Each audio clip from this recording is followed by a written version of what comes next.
बोलतो आहोत, संवाद करतो आहोत आणि त्याच वेळेला देशातला मोदी सरकारचा शेवटचा अर्थसंकल्प या देशाच्या अर्थमंत्र्यांनी लोकसभेत सादर केलेला आहे। काय बोललो मी? शेवटचा अर्थसंकल्प। आणि त्याच्याबद्दल मी आपल्या अर्थमंत्री निर्मला सीतारामनजींना धन्यवाद देतोय की आपण हे जड अंतःकरणाने कार्य पार पाडलं, शेवटचा का होईना पण अर्थसंकल्प मांडलात।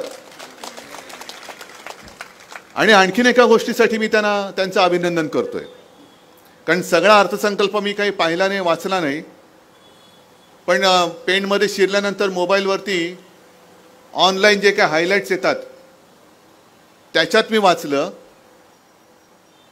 की सीतारामन बाई असं म्हणाले की आता यापुढे आम्ही या देशात 4 जातींसाठी काम करणार।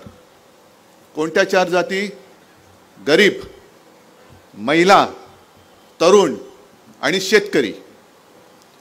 मी अर्थमंत्र्यांचं अभिनंदन करतो कारण त्यांनी मोठं धाडस केलेलं आहे। संसदेत जेव्हा अर्थसंकल्प जाहीर होतो तेव्हा गीते साहेब तुम्ही मंत्री होतात, मला असं वाटतं प्रधानमंत्री समोर असतात, पण प्रधानमंत्र्यांसमोर हे बोलण्याचं धाडस त्यांनी दाखवलं म्हणून मी त्यांचं अभिनंदन करतोय। अरे धाडस काय? कारण निवडणुका आल्यानंतर का होईना पंतप्रधानांनी सांगितलं की हा देश म्हणजे तुमच्या बाजूचे तुमचे सुटाबुटातले जे मित्र आहेत ते नाही, तुमच्या मित्रांच्या पलीकडे सुद्धा देश आहे, तो हा देश आहे। त्याच्यामध्ये तरुण आहेत, महिला आहेत, शेतकरी आहेत आणि गरीब सुद्धा आहेत। 10 वर्ष झाली, 10व्या वर्षी तुम्हाला या 4 जाती तुम्हाला कळल्या की अरे तुमच्या बरोबरचे अडाणी वगैरे आहेत ते म्हणजे देश नाही।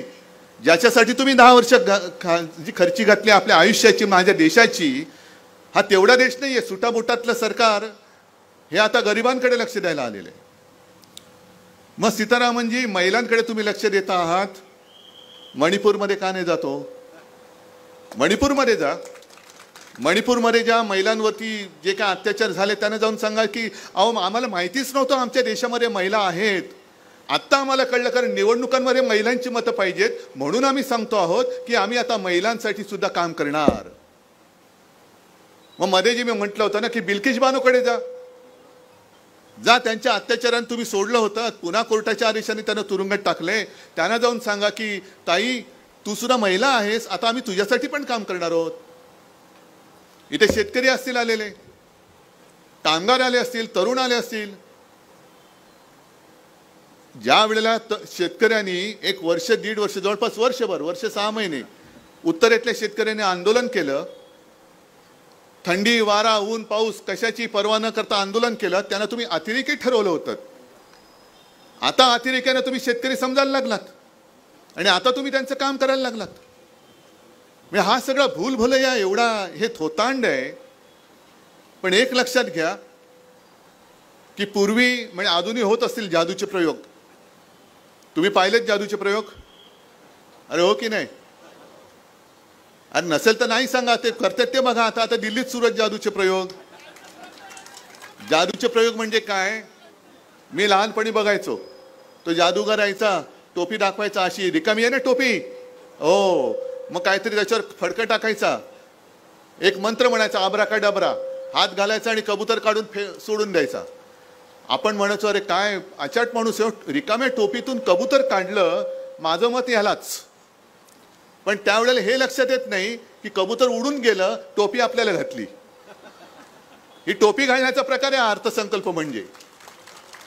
हे अशा सगळ्या काही आता भूलभुलैया काढतील, अमुक आता तुम्हाला हे देणार, हे महिलांना काय आता फुकटामध्ये पाहिजे तर गॅस सिलेंडर देतील, पण मतदान झाल्यानंतर सिलेंडरच्या किमती दुपटीने तिपटीने वाढतील।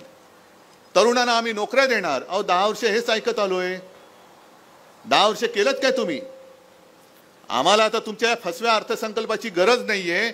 आता जे मी तुम्हाला सांगणार आहात, तुम्ही मगाशी गीते साहेब बोलत असताना जोरात सांगितलं तर हो, ते खरंच काम करणार आहात? काय करणार? काय काम करणार? नाही गाडायचं तर तसं नाही, आधी खड्डा खणायला लागेल। त्या खड्ड्या खणण्याचं काम आता तुम्हाला पहिले 1 महिनाभर करावं लागेल, मग गाडून त्याच्यावरती आपल्या मतांची माती टाकावी लागेल, तर ते गाडले जातील।